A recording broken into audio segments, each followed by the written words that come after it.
Speaker sir, मेरा कल एक सवाल था जो हिंदुस्तान के इतिहास में पहली बार डिसीजन लिया गया कि इलेक्शन कमिश्नर्स को फुल फुल इम्यूनिटी दी जाएगी।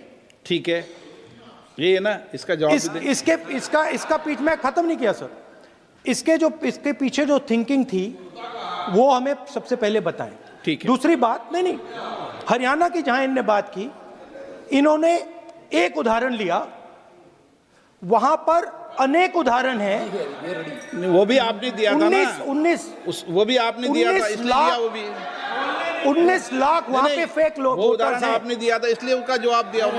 और ये भी हमें बता दीजिए, actually let us have a debate on my press conference.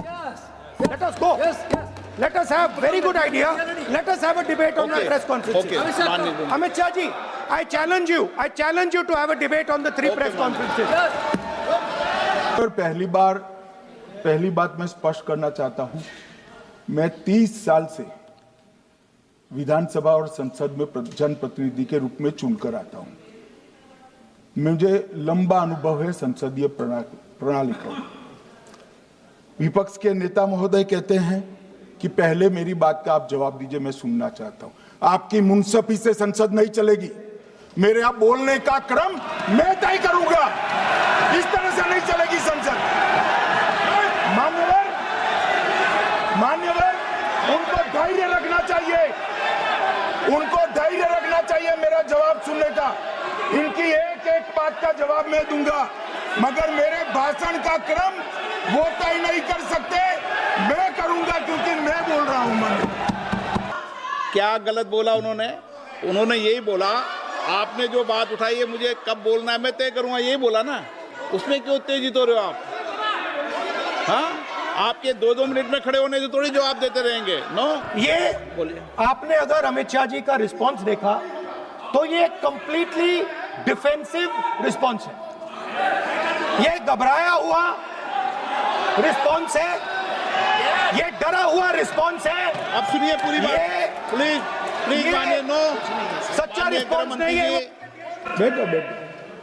मान्यवर, आपके चेहरे पर चिंता की लकीरें मैं देख रहा हूं कि मैं क्या बोलूंगा। मैं उनके उकसावे में नहीं आऊंगा, मैं मेरे विषय पर बोलूंगा। मान्यवर, मैंने इतना ही कहा कि मेरे भाषण का क्रम मैं तय करूंगा। मेरे भाषण का पहले क्या बोलना, बाद में क्या बोलना, मैं तय करूंगा। और मैं मानता हूं कि हर एक वक्ता का ये अधिकार है, उनका भी है, मेरा भी है।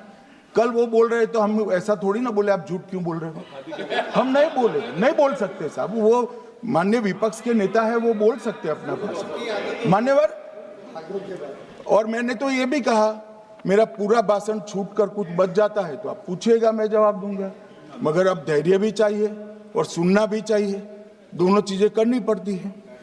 मान्यवर, वोट चोरी का कोहराम बचा। मैं वोट चोरी किसको कहते हैं वो बताना चाहता हूं।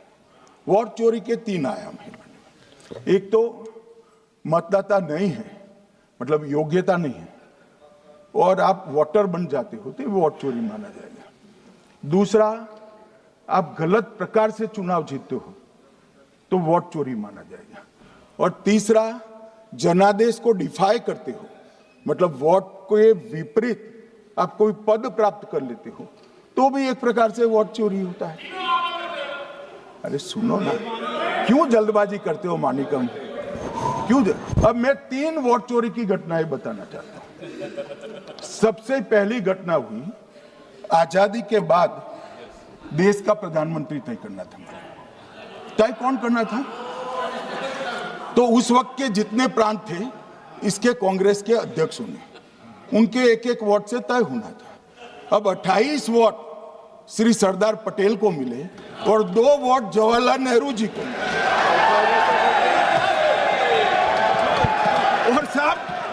और साहब प्रधानमंत्री जवाहरलाल जी बने। मान्यवर,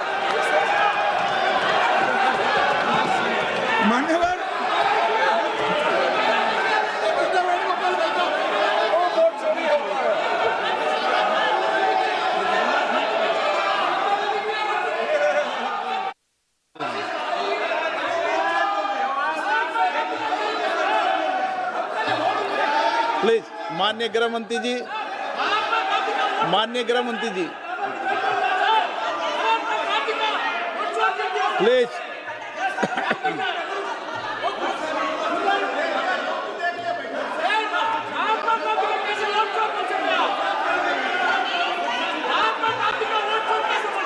बैठो बैठो, बैठिए माने, please please please.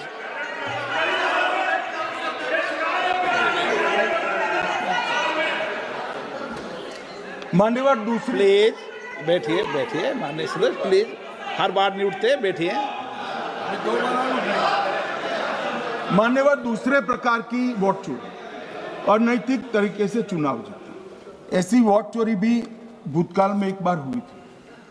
Shrimati Indira Gandhi Raebareli से चुनी गई। इलाहाबाद हाईकोर्ट में श्री राजनारायण पहुंचे कि चुनाव नियमों के अनुसार नहीं हुआ। इलाहाबाद हाईकोर्ट ने ये तय कर दिया कि श्रीमती गांधी ने उचित तरीके से चुनाव नहीं जीता है, हम इसको रद्द कर दें। मान्यवर, ये भी वोट चोरी थी, बहुत बड़ी वोट चोरी थी।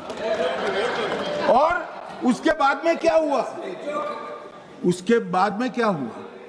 उसके बाद में वो वोट चोरी को ढकने के लिए संसद में कानून लाया कि प्रधानमंत्री के खिलाफ कोई केस ही नहीं हो सकता। मैं विपक्ष के नेता को कहना चाहता हूं, इम्यूनिटी की बात आप चुनाव आयोग की पूछ रहे हैं, इसका तो मैं जवाब दूंगा, इसका मैं जवाब दूंगा इम्यूनिटी का। मगर ये इम्यूनिटी जो श्रीमती गांधी ने दी थी, इसके लिए आपका क्या कहना है?